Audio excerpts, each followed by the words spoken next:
Okey, Assalamualaikum ya. Salam sejahtera, salam kuasa ketiga.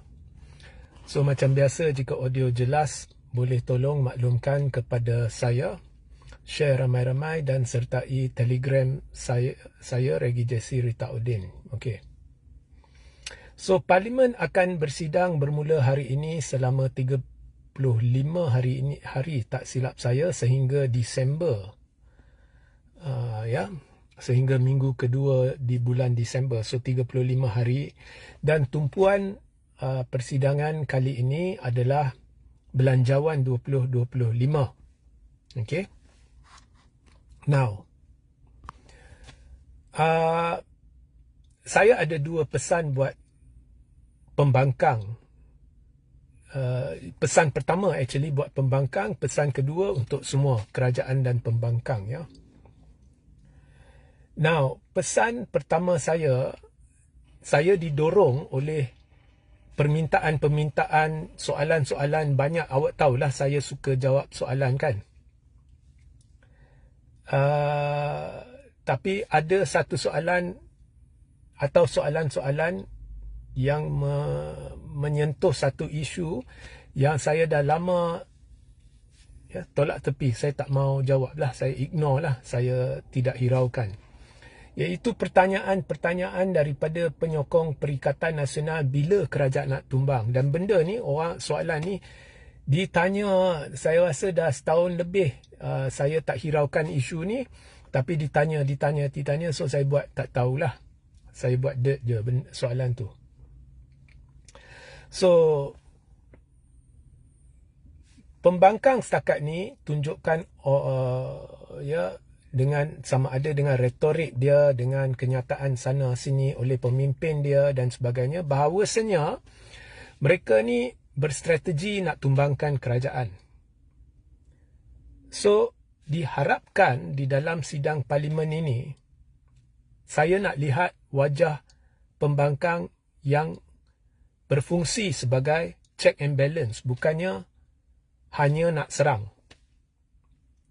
Sebab sidang-sidang sebelum, saya lihat serangan, tetapi sebagai ahli-ahli parlimen pembangkang tidak ada dengan jelas penyelesaian yang diberikan sebagai alternatif. So kali ini nak lihat penyelesaian. Dan babak Belanjawan 2025 tak naklah sampai hanya nak kritik, tetapi perlu beri penyelesaian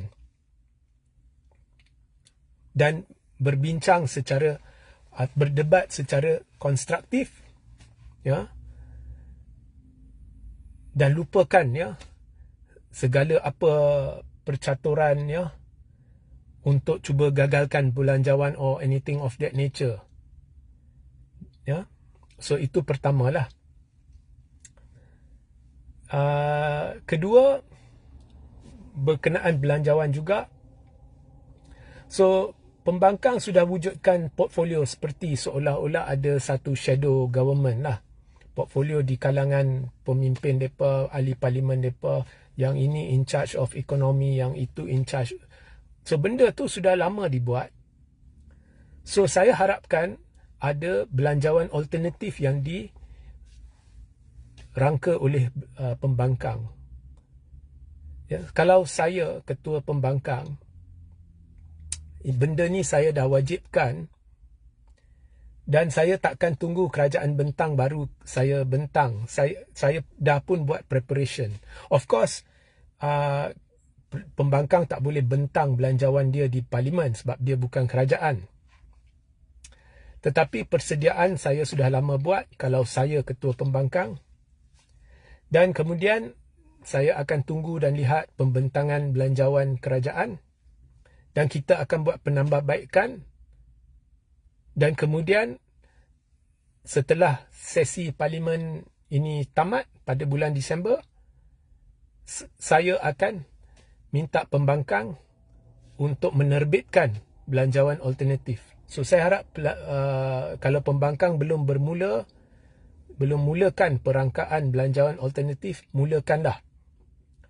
Sebab pembangkang perlu bukan hanya serang, tetapi menunjukkan kepada rakyat apakah penyelesaian alternatif yang dia ada setelah melalui proses parlimen dan perdebatan pembentangan belanjawan 2025. Okey, nak tunjuk kepada rakyat, kami bukan hanya cakap banyak. Kami bukan hanya pak serang. Kami adalah pembangkang yang memberikan check and balance. Jadi ini belanjawan kami. So, selepas parlimen habis bersidang, sekurang-kurangnya sebelum penghujung tahun, Disember, pembangkang perlu ada belanjawan alternatif dia. Jadi rakyat boleh lihat apakah yang telah dicadangkan oleh pembangkang, bagaimana ianya beza. Kalau pembangkang kata kerajaan telah membelanjakan terlalu banyak, sini kurang, sini apa ni ini. Okey, di manakah penyelesaian pembangkang? Apakah beza perbelanjaan antara cadangan belanjawan pembangkang dengan kerajaan? Kalau dikatakan membebankan rakyat, ya, kos harga tinggi, okey, macam mana penyelesaian pembangkang? Ya, kalau dikatakan cukai membebankan, ya, dan okey, apakah penyelesaian pembangkang? Biar rakyat lihat. Okey, we are not seeing this from pembangkang yang ada. Kita tak nampak benda ni dari pembangkang yang sedia ada. So ini adalah satu perkara menyedihkan kalau kita lihat di demokrasi lain, ada beberapa mereka mewujudkan satu belanjawan alternatif. Okay. So tunjukkan kepada rakyat kemampuan pembangkang ini yang bukan hanya pandai kritik tetapi pandai memberi penyelesaian alternatif yang lebih baik. So itu saya nak lihat. Ketiga, di dalam parlimen kita sudah tahu selalu ada celah-mencelah dan selalu ada pergeseran, jerit-menjerit, kutuk-mengutuk, kadang-kadang dengan mencarut pun pernah ada, ya, kata-kata jijik dan whatever not lah, yang mengganggu perbahasan-perbahasan ataupun perbincangan or whatever lah you want to term it, kan. So benda ni semua orang tahu dan kadang-kadang kita meluat, saya meluat bila melihat sidang parlimen kita memalukan, ya. So kita tak payah terlalu ikut negara-negara lain. Saya cadangkan, ya, kedua-dua lah. Fikirkan satu perubahan di dalam dewan atau perjuangkan satu perubahan di dalam ya, peraturan dewan or whatever it is, sedemikian rupa supaya, ya, contohnya kalau ada satu soalan yang diajukan, tidak akan ada gangguan, celahan, apa-apa dibenarkan, maknanya semua mikrofon tutup, hanya orang yang bertanya, ya, kemudian orang yang ditanya menjawab, kemudian orang yang ditanya menjawab dan orang yang bertanya boleh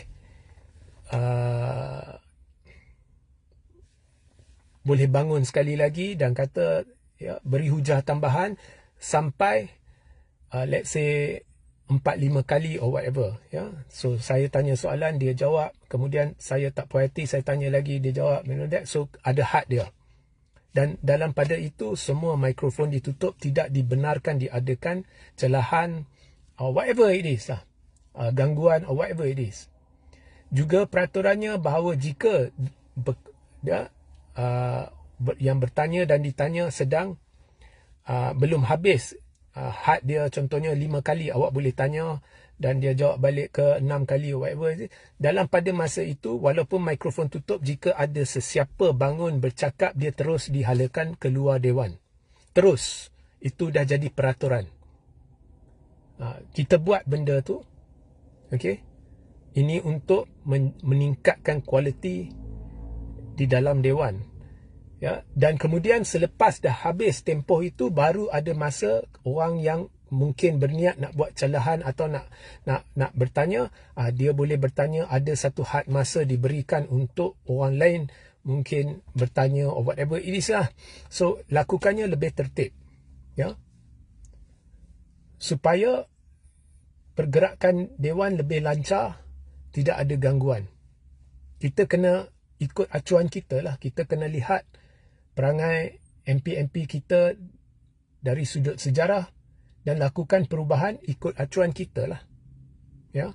Sebab orang yang mendengar kadang-kadang kita sebagai rakyat, bila kita dengar perbahasan and all that things that is happening in the Dewan, soal jawab dan sebagainya, kadang-kadang it is very memalukan, ya. So mungkin boleh ubahlah peraturan.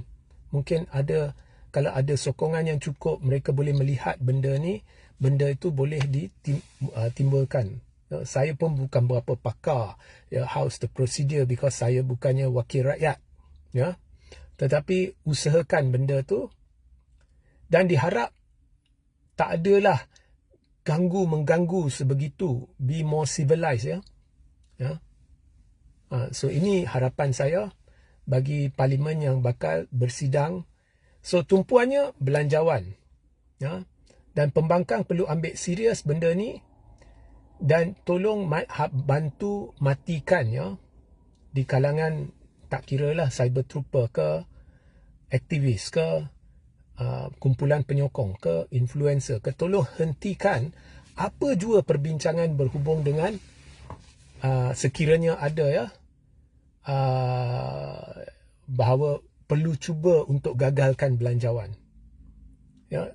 Pembangkang tidak ada cukup sokongan yang boleh membolehkan belanjawan digagalkan. So daripada buang masa bincang benda tu, hentikan mana-mana kumpulan, ya, pemimpin kena tampil dan tegur mana-mana kumpulan yang berbincang berkenaan dengan kemungkinan belanjawan digagalkan. Sebaliknya bertumpu kepada kita lihat belanjawan ni bagus ke tak bagus.